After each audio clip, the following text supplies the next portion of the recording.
But I want to talk with Cris right now about something that whenever I post something on the internet or whenever I bring something up, I always get someone who will call in and say, the aliens are a great deception, and that they are a great deception. And I always say to myself, why are they always called the Great Deception when it's something that I don't know if they're deceiving us. I don't know what the deception is. I don't think they're even asking us to worship them. I just worry that I think people think that aliens are there to supplant God and supplant the angels. That's what I think when people say it. What do you think? Well, I think I know where they're coming from, and this is something that I've handled as well. What they're talking about is that, you know, a lot of Christians look at the ET phenomenon and the sorts of things that are associated with it, like abduction, and they associate it with the activity of fallen angels.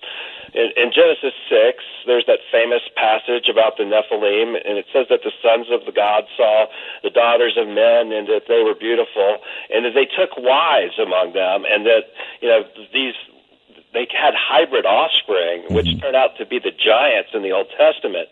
Well, then, you know, you look at the sorts of things that someone like Dr. David Jacobs, who does a lot of hypnotic regression with the alien abductees, and people come back with these stories of an alien hybrid program, and it starts to sound a lot like the same story.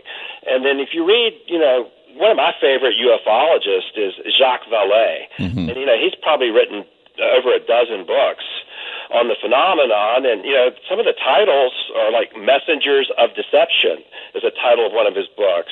And you know, he kind of pioneered this idea that we're not dealing with extraterrestrials from other planets, but interdimensional beings that have probably been around the Earth the whole time, and that they're really trying to exert a control grid on human culture. And what they're doing is they're making appearances at certain points in history in order to influence the worldviews of people and to you know, influence them toward their ends. And so it's not really that much of a stretch to take those aspects and then look at something like what the Apostle Paul wrote in the book of Ephesians, where he said, you know, our battle is not against flesh and blood, but against powers and principalities and spiritual wickedness in high places. And in that same letter, he called Satan the prince of the power of the air. Now, interestingly, if you do a little research into what the Jews thought in the first century, the demonic realm is not in hell under the earth. It was the sky, the atmosphere between the earth and the moon. So for that reason, a lot of people have come to the conclusion that some of the UFO phenomenon, now the UFO phenomenon is hard to parse because it's not all necessarily the same thing either. No. You have to be careful about making absolute statements. But some of this could very well be demonic deceptions.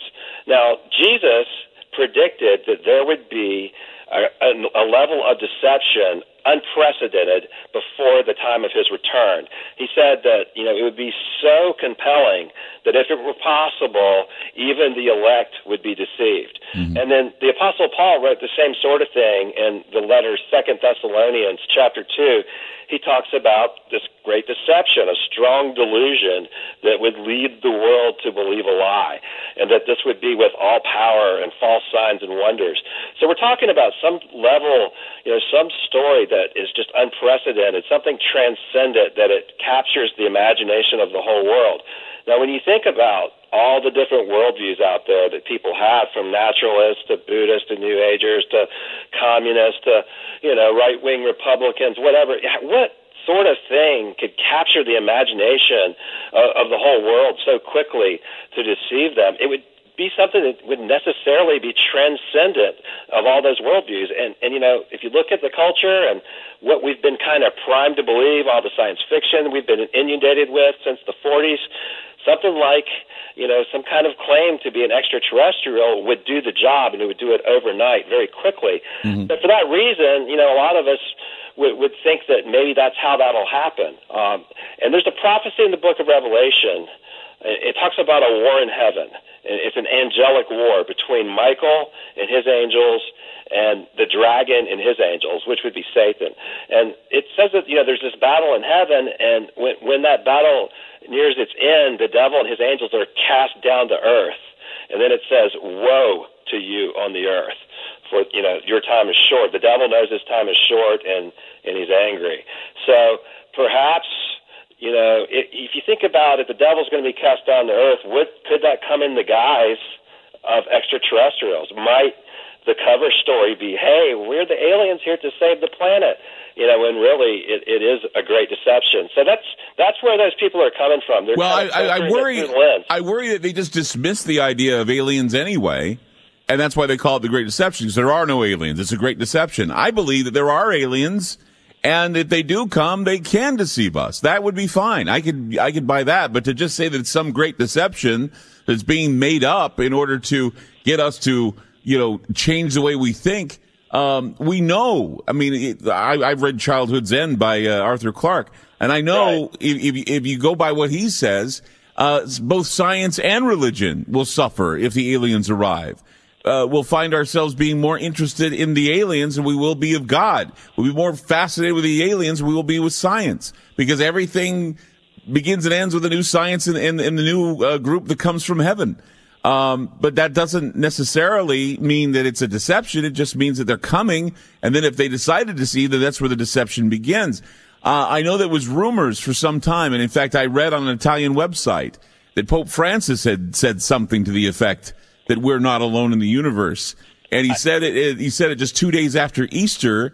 And even before that, when he met with the Queen and when he met with Barack Obama, they were standing in an area where there was this tapestry called the Cosmic Embrace, which was two beings hugging in a wormhole, and surrounding them were the same symbols that were part of the Grand Cardinal Cross. And I thought that was amazing. Clyde, I tried to vet that. I saw that same story, and it was very fascinating because that's pretty much what a lot of the Catholic theologians have said anyway. So it really wasn't, unprecedented that he would say something like that. But I went to the Vatican website and I tried to find an official source that he had actually said that, because the Italian website claimed it was in a homily on a certain date, and the Vatican, will always post his homilies by the date. I couldn't find any official source for it, so I don't know if it's true. Yeah, I questioned it too. I just saw that it was in Italian. I mean, I know Spanish, and I saw that. I'm like, wait a minute, is that Italian for "We're Not Alone"? And is that coming out of the Pope's mouth? And what website is this? And then they're standing there with the cosmic hug or the cosmic embrace behind them. Right. And we speculated before that maybe they're about to disclose this to the president and to the Queen. And then he's standing there with that tapestry. And I'm going, and then the accidental coincidence was that all of the symbolism that was in that tapestry was the same symbolism that was part of the Grand Cardinal Cross that we were in the middle of after the tetrad happened.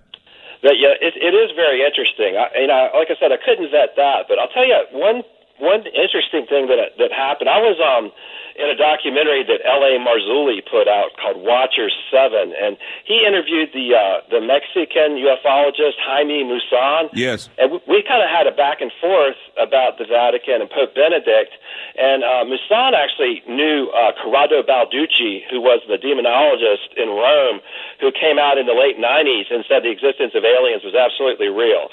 Just unqualified, just said that he knew that they were real. And he said that Balducci had told him, watch what Pope Benedict does. If he changes some of the official titles and documentation of the Catholic Church from the global church to the universal church, that means that they have officially acknowledged the existence of the aliens. So this is what Balducci told Jaime Maussan, and Maussan says within 2 months they actually changed the language and they changed their stationery and everything on the documents that Balducci was talking about. And so I found that to be really interesting. So would you say that the hints of disclosure are far more apparent with the Catholic Church now, since their quest has been to use the telescopes in Arizona to try and track down and find the origins of extraterrestrials? Well, yeah, Clyde, they're not even, masking that at all. They just had their second astrobiology conference in a couple years, sponsored by the Pontifical Academy of Sciences. They had the first one in Rome in 2009 and invited all the top astrobiologists and people to the city of Rome. But now they just had one probably only like 5 weeks ago. They had one in Arizona, right there near the University of Arizona, where the Vatican Advanced Technology Telescope is, and it's the same deal. They invited the top astrobiologists in the field and to discuss exoplanets and the existence of aliens. And this was all sponsored by the Vatican Observatory Research Group.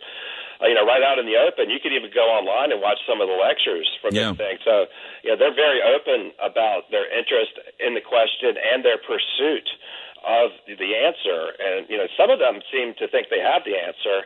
In fact, Guy Consolmagno, is the kind of bearded astronomer that you see in a lot of the interviews.